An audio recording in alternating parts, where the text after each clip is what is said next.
I'm Zhen Liping and my English name is Lily. My student number is 7. I'm the freshman. The title of the speech is One More Reason to Get a Good Night's Sleep, and the speaker of the speech is Jeff Iliff. Sleep is something we spend about a third of our lives doing, but do any of us really understand what it's all about? 2,000 years ago, Galen, one of the most prominent medical researchers of the ancient world, proposed that while we're awake, our brain's motive force, its juice, would flow out to all the other parts of the body, animating them but leaving the brain all dried up. And he thought that when we sleep, all this moisture that filled the rest of the body would come rushing back, rehydrating the brain and refreshing the mind. Now that sounds completely ridiculous to us now, but Galen was simply trying to explain something about sleep that we all deal with every day. See, we all know based on our own experience that when you sleep, it clears your mind, and when you don't sleep, it leaves your mind murky. But while we know a great deal more about sleep now than when Galen was around, we still haven't understood what it is that sleep, of all of our activities, has this incredible restorative function for the mind. So today, I want to tell you about some recent research that may shed new light on this question. We have found that sleep may actually be a kind of elegant design solution to some of the brain's most basic needs, a unique way that the brain meets the high demands and the narrow margins that set it apart from all the other organs of the body. So almost all the biology that we observe can be thought of as a series of problems and their corresponding solutions. And the first problem that every organ must solve is a continuous supply of nutrients to fuel all those cells of the body. In the brain, that is especially critical. Its intense electrical activity uses up a quarter of a body's entire energy supply, even though the brain accounts for only about 2% of the body's mass. So the circulatory system solves the nutrient delivery problem by sending blood vessels to supply nutrients and oxygen to every corner of our body. You can actually see it in this video here. Here, we're imagining blood vessels in the brain of the living mouse. The blood vessels from a complex network that fills the entire brain volume. They start at the surface of the brain, and then they dive down into the tissue itself. And as they spread out, they supply nutrients and oxygen to each and every cell in the brain. Now, just as every cell requires nutrients to fuel it, every cell also produces waste as a byproduct, and the clearance of that waste is the second basic problem that each organ has to solve.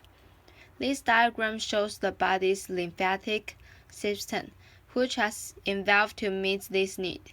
It's a second parallel network of vessels that extends throughout the body. It takes out proteins and other waste from the spaces between the cells. It collects them and then dumps them into the blood so they can be disposed of. But if you look really closely at this diagram, you'll see something that doesn't make a lot of sense. So if we were to zoom into this guy's head, one of the things that you would see there is that there are no lymphatic vessels in the brain. But that doesn't make a lot of sense, does it?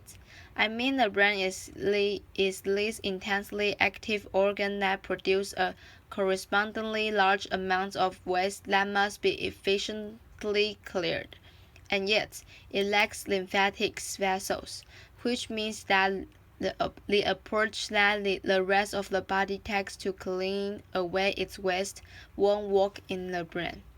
So how, then, does the brain solve its waste clearance problem?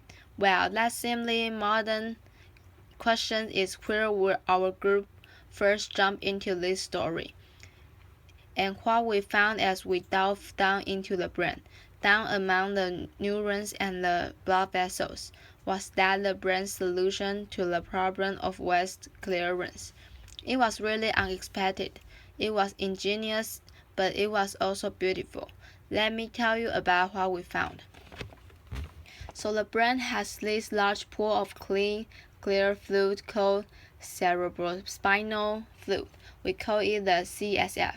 The CSF fills the space that surrounds the brain, and waste from inside the brain make their way out to the CSF, which gets dumped, along with the waste, into the blood.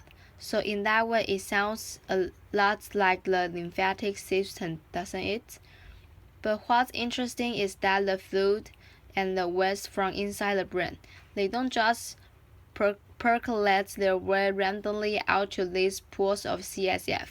Instead, there is a specialized network of pumping that organizes and facilitates this process.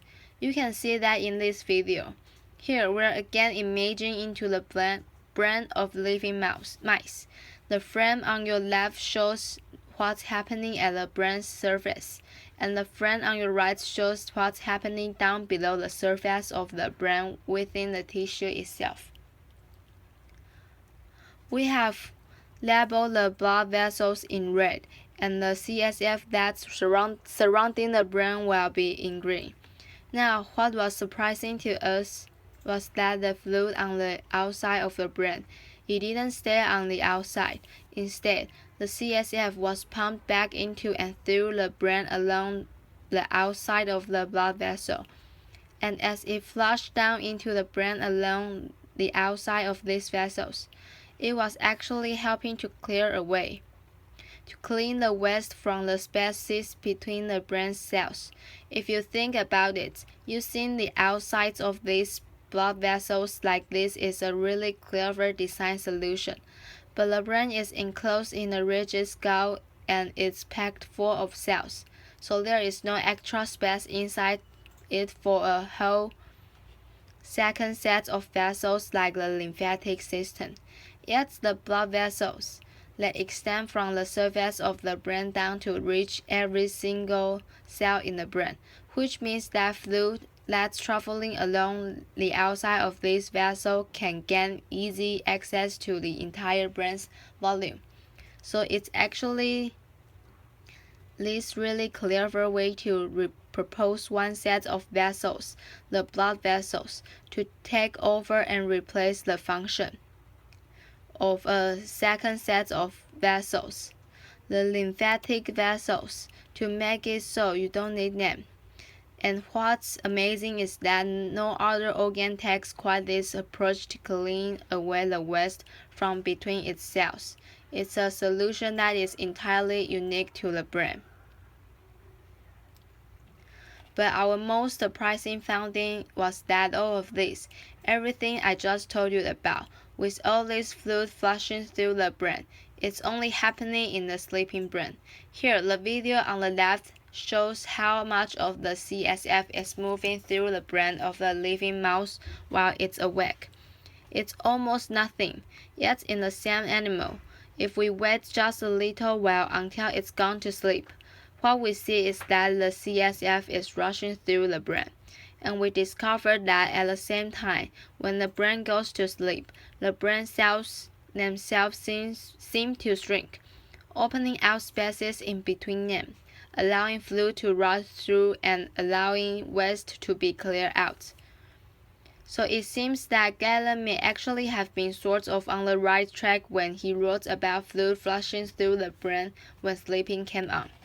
Our own research, now it's 2,000 years later, suggests that what's happening is that when the brain is awake and it's at its most busy, it puts off clearing away the waste from the spaces between its cells until later, and then, when it goes to sleep and doesn't have to be as busy, it shifts into a kind of cleaning mode to clear away the waste from the spaces between its cells. the waste that's accumulated throughout the day. So it's actually a little bit like how you or I, we put of our household chores during the work week when we don't have time to get to it. And then we play catch up on all the cleaning that we have to do when the weekend rolls around. Now, I've just talked a lot about waste clearance, but I haven't been very specific about the kinds of waste that the brain needs to be cleaning during sleep in order to stay healthy.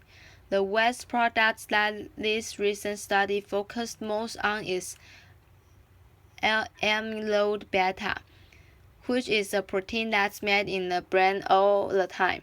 My brain's making amyloid beta right now, and so is yours.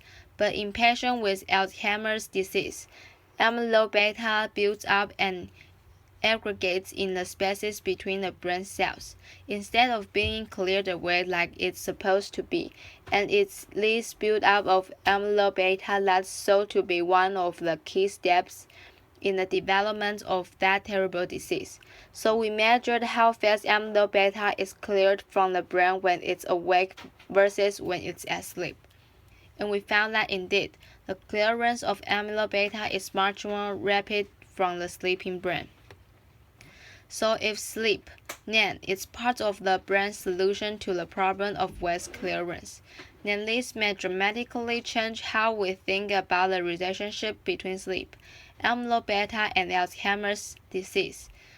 A series of recent clinical studies suggest that among patients who haven't yet developed Alzheimer's disease, worsening sleep quality and sleep duration are associated with a greater amount of amyloid beta building up in the brain. And while it's important to point out these studies don't prove that lack of sleep or poor sleep cause Alzheimer's disease, they do suggest that the failure of the brain to keep its house clean by clearing away waste like amyloid beta may contribute to the development of conditions like Alzheimer's. So what this new research tells us then is that the one thing that all of you already knew about sleep, that even Galen understood about sleep, that it refreshes and clears the mind, may actually be a big part of what sleep is all about. See, you and I, we go to sleep every single night, but our brains, they never rest, while our body is still and our mind is off working in dreams somewhere. The elegant missionary of the brain is quietly hard at work cleaning and maintaining this unimaginable complex machine. Like our housework, it's a dirty and a thankless job, but it's also important. In your house, if you stop cleaning your kitchen for a month, your home will become completely unlivable very quickly. But in the brain, the consequence of falling behind may be much greater than the embarrassment of dirty countertops. Because when it comes to cleaning the brain, it is very healthy and function of the mind and the body that's at stake, which is why understanding these very basic housekeeping functions of the brain today may be critical for preventing the treating disease of the mind tomorrow.